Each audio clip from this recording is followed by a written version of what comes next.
Right now at noon, drivers in western Kansas face snow-packed and icy roads. We can still see the roads here across the 4 states, and we'll still be able to see them into tomorrow morning, but there is big snow on the way. We're going to tell you all about it coming up. And Patrick Mahomes overcomes an ankle injury to push one step closer to the Super Bowl. The 4 states' most watched news starts now. Are you ready for snow? Forecasters warn today is the day to prepare for another winter blast. This is KOAM News at noon. I'm Tanya Bach. Topping our first 7 minutes, winter is coming. A swath of the 4 states and further south could see up to several inches of snow this week. Now, western Kansas took an icy hit over the weekend. Check out this video along Interstate 70 near Hays, Kansas. Many roadways closed on Saturday. Now, KDOT warned drivers to be aware of the snow-packed and icy highways. Let's go to Chris Warner in the Skywatch Weather Center to find out when we can expect a visit from Old Man Winter. Yeah, we're actually about 12 hours out from seeing the leading edge of this winter storm start to roll into the 4 states, and that's why we have an alert day for Tuesday. We also have one for Wednesday with this incoming winter storm, and we're still looking at heavier snow along and south of I-44. So, as Tanya mentioned, today and through tomorrow morning is your action day. Make sure you're ready, especially if you're south of I-44, where we could get a fair amount of snow down that way. You want to make sure that you're ready to go. Be prepared for the kids to possibly be out of school and be prepared to maybe be stuck at home for a little bit. Now, as of right now, we can still see I-44 from the MoDOT camera at I-44 and Rangeline, and in all honesty, 24 hours from now, we'll probably still see it, although it'll be a bit damper out there, as what we see will start off most likely as some light rain before temperatures begin to drop. In the dark blue, we have winter storm watches kicking in tomorrow evening, and they will run through Wednesday morning for these counties, which again, as you can see, are right along and south of I-44. Let's take a quick look. Yesterday made it up to 38, starting the day at 30, so a little below average and then a little above average, but not near any records. Right now, we're not doing too bad. We're cold, but not bad. 35 Iola, 39 Parsons, Chitopa, Miami, 40 Neosho, 41 Joplin and Carthage. And as we go through the rest of today, we're looking at a high still pushing right around 43 degrees, but we'll continue to see clouds increase as the evening progresses. We're going to take a look at the full timing on this winter storm and what kind of accumulations we're looking at here in just a few minutes. All right, thanks, Chris. Well, a Republican convention meets in Columbus, Kansas over the weekend to vote in a replacement for Richard Hildebrand. Tim Schallenberger will finish out the nearly 2 years remaining in the Kansas Senate District number 13 seat. He will then have to run for re-election in 2024. More documents discovered and more questions for President Biden. Topping Nation Watch, the FBI left the president's Delaware home Friday with 6 additional documents that have classification markings, spurring criticism on both sides of the aisle. As CBS's Skylar Henry reports, the Justice Department is considering searching other properties connected to the president. President Biden headed back to the White House Monday, where his administration faces more questions about the latest discovery of items with classified markings. The president spent the weekend at his house in Rehoboth Beach, while the FBI searched his primary residence in Wilmington Friday for 13 hours. Investigators reviewed personally handwritten notes, files, and other items going back decades. The president's private attorney says the FBI took 6 items consisting of documents with classification markings and surrounding materials. I can think of no reason why the president should have taken home as a senator or as vice president any classified documents. Republican criticism has been consistent, but now even some Democrats are questioning what happened. Whether it was the fault of a staffer or an attorney, it makes no difference. The elected official bears ultimate responsibility. The top Republican on the House Oversight Committee says he's sending a letter to the Secret Service today demanding records. Any type of documentation that would help us determine who actually had access to those documents. But President Biden's allies point out in this case there was no need for a search warrant, unlike the document search at former President Trump's Mar-a-Lago resort, which required a judge to grant access. In the end, we will see this was just an inadvertent matter of filing, in sharp contrast to his predecessor. An estimated 25 to 30 documents and items connected to Mr. Biden have been recovered so far, and sources say the DOJ is considering searching other properties owned by the president. Skyler Henry, CBS News, Capitol Hill. Family and friends gathered at Elvis Presley's historic home yesterday for a final farewell to his only child, Lisa Marie Presley. Among those hundreds of mourners at Graceland, her 77-year-old mother, Priscilla Presley. Lisa Marie died after being hospitalized following a cardiac arrest January 12th. Her family believes her heart could not survive losing her only son to suicide in 2020. We are one step closer to Super Bowl Sunday, and 4 NFL teams have a 50-50 chance to get there. The San Francisco 49ers play the Eagles in Philadelphia for the NFC Championship this Sunday. And then Cincinnati goes to Kansas City for the AFC title game right here on KOAM. Nate Burleson joins us for a recap. What a scene. Bills safety Damar Hamlin was in the building at Buffalo's Highmark Stadium to watch his team take on the Cincinnati Bengals Sunday, even visiting them in the locker room. What a beautiful, triumphant story that galvanized this entire nation. It came nearly 3 weeks after Hamlin suffered a cardiac arrest on the field in Ohio. To the end zone, open, wide open. But the Bills' season came to an end with a loss to the Bengals 27-10. After the game, Hamlin tweeted, "We'll be back. Don't even trip." And we'll kick it off here. And in San Francisco, third-string quarterback Brock Purdy continued his Cinderella run, leading the 49ers to a win with key plays like this. Oh, what a catch by Kittle! Are you kidding? They beat the Dallas Cowboys 19-12. The 49ers back to the championship game. Gainwell trying to get around the edge. On Saturday, the Philadelphia Eagles clobbered the New York Giants with a 38-7 victory. And Mahomes steps up, throws to the back, touchdown! And Kansas City Chiefs quarterback Patrick Mahomes overcame a high ankle sprain to lead his team to a win over the Jacksonville Jaguars. 2nd and 6, pressure on. Lawrence puts it up, and it's intercepted! The Chiefs are now headed to their 5th consecutive AFC title game.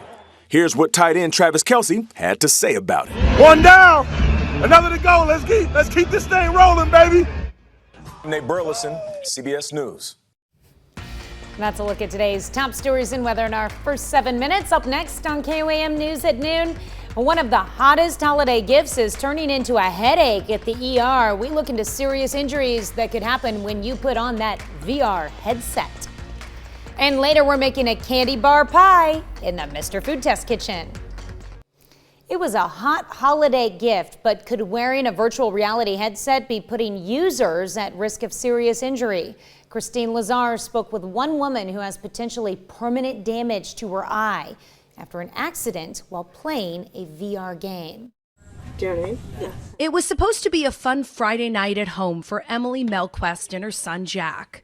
They decided to use their virtual reality headset and play a game where users walk a plank and experience free fall off an 80-story building. Right away, I just felt my body tense, my heart started beating fast. Though her mind knew she was in her living room. My body thought I was there, and the fight or flight response was happening. Melquest leaped right into her entertainment center. The impact of the hitting my head on the furniture, that eyepiece went right into my orbital socket. Leaving her with bruising, and she says persistent pain, even potentially permanent problems with her eyelid. On social media, there are videos of VR users injuring themselves. Recently, a UK insurance company reported a 31% jump in home insurance claims for VR-related injuries. Meta, which is the parent company of the Oculus VR headset, includes safety information in the packaging and online. Users are required to set up a virtual boundary, and they're encouraged to clear a safe space before using the headset. In a statement to us, a Meta spokesperson said, "We take the safety of people who use our Meta VR devices seriously." Experts also recommend taking breaks every 30 minutes when you use a VR headset. And if the headset affects your balance or makes you feel funny, stop using it immediately. Christine Lazar, CBS News, Los Angeles. Sounds like a lot of common sense. Still to come on the KOAM News at noon, Mr. Food. Try this. The next time you're with a group of people, say the word pie really loud and watch everyone's reaction. Pie. There was no reaction. Well, we have some other reaction for you as we're watching snow chances building in tomorrow. We're going to take a look at your forecast when we come back.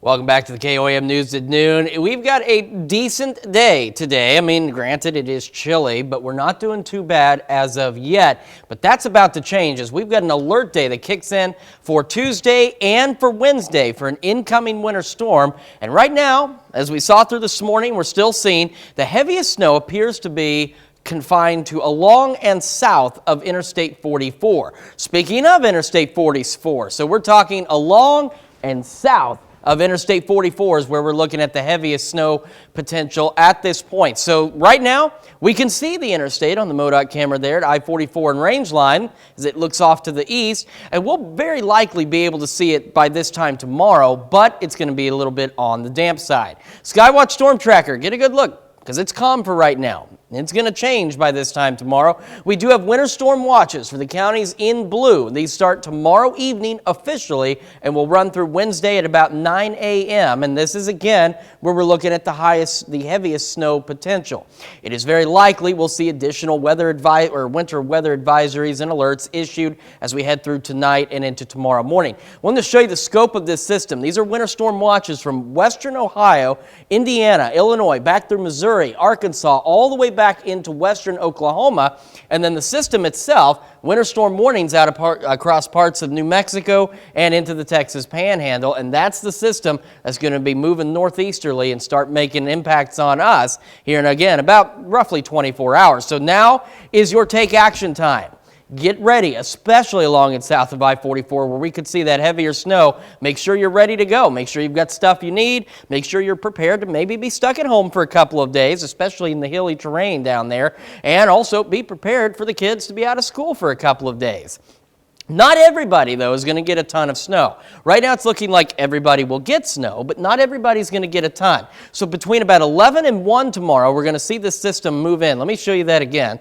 As we head into tomorrow morning, that's when it's going to start. But as you see, some of it on the leading edge could start as some light rain, maybe a wintry mix, as we're above freezing 24 hours from now. But as this system rolls in, temperatures will drop quickly back behind it, and this transitions to all snow by Tuesday evening, and it will remain snow as we go overnight and into Wednesday early morning. And it'll be Wednesday late morning, early afternoon. We might still see a stray flurry or two, but the main system will be out of here. So how much snow are we talking? So this is what we were saying. Everybody should get some, but a good chunk of southeast Kansas is looking at maybe 1 to 3 inches. Then you get into this darker blue area here, this medium blue, and that's where we could see anywhere from 3 to 5 inches. And then off to the south and east, this darker blue area, which lines right up with those winter storm watches, could see anywhere from 5 to 7 inches with locally higher amounts possible. So let's dive quickly into the current conditions. We're at 41 in Joplin right now, southwest breeze at 3.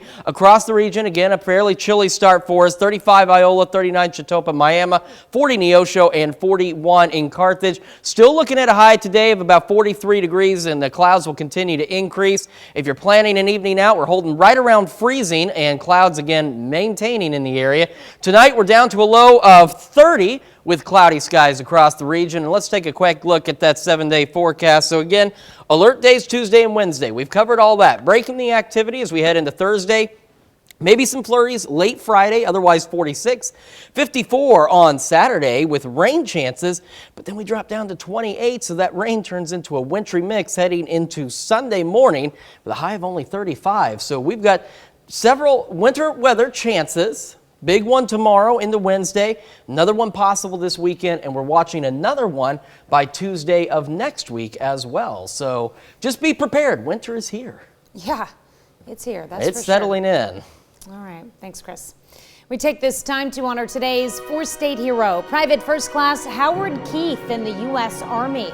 Foster, Missouri native, served in Vietnam from 1963 through 1966. He earned 2 overseas bars and the Republic of Vietnam Campaign Medal. To Private Howard Keith, we thank you, our four-state hero. Got any leftover candy lying around the house? Give it to me. No, just kidding. How about baking up a candy bar pie? Howard shows us how to do it in the Mr. Food Test Kitchen. If you're like us here in the test kitchen, all you have to do is mention the word pie and everyone's ears perk up. I'm not sure what it is about pie that makes everyone so giddy. And with today being National Pie Day, I figured we should honor the occasion by whipping up a pie that has become one of our new favorites. We start off by cutting some candy bars into small pieces. As for the kind, that's up to you, but we think the gooier the better. We set those aside and mix together some cream cheese and sugar until it's smooth. Once it is, we beat in a couple of eggs, one at a time. Then we add in some sour cream and some peanut butter.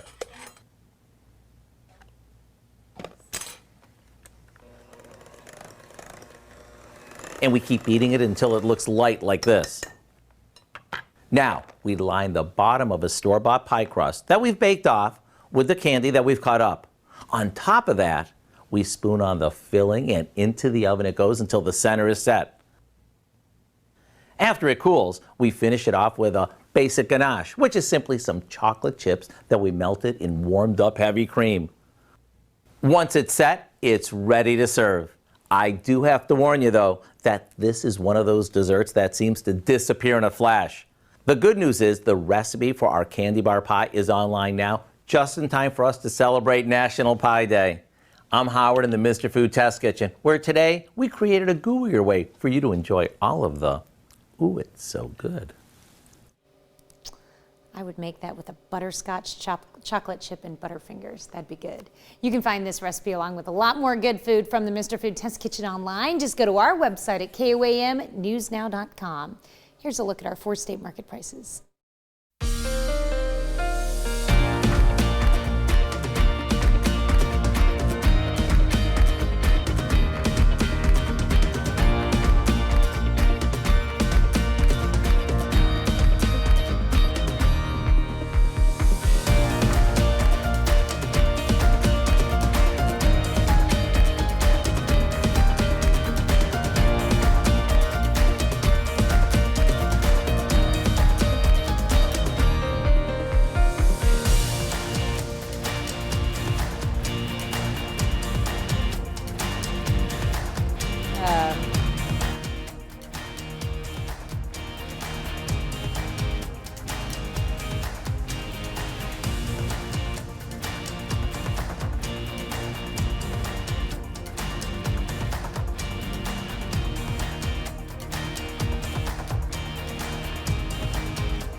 All right, alert days Tuesday and Wednesday with winter storm watches along and south of I-44. We're looking at pretty good chance, excuse me, of some decent snow across the area. Down there, anywhere from 5 to 7 inches. Otherwise, we're looking anywhere between 1 to 5 inches of snow. Then a break Thursday, Friday. Rain comes in 54 Saturday, and that turns into more wintry precipitation Saturday night into Sunday morning. Wow. Yep, get ready. It's coming. I guess so. All right, what do we have coming up tonight at 5? Well, tonight at 5, there's a new push to ban trans fats worldwide. Tonight in Health Watch, why the World Health Organization says it could save millions of lives. Plus, it's the first official day to begin filing your taxes. We're going to hear from a Joplin tax expert about changes that could affect your income tax refund and details on a Joplin School District pilot program for incoming kindergarten-age students. Hope you join us for those stories. A lot more. It's coming up on KOAM News at 5. All right, thank you, Dow. Thanks for joining us for KOAM News at noon. We'll see you right back here at 5 o'clock.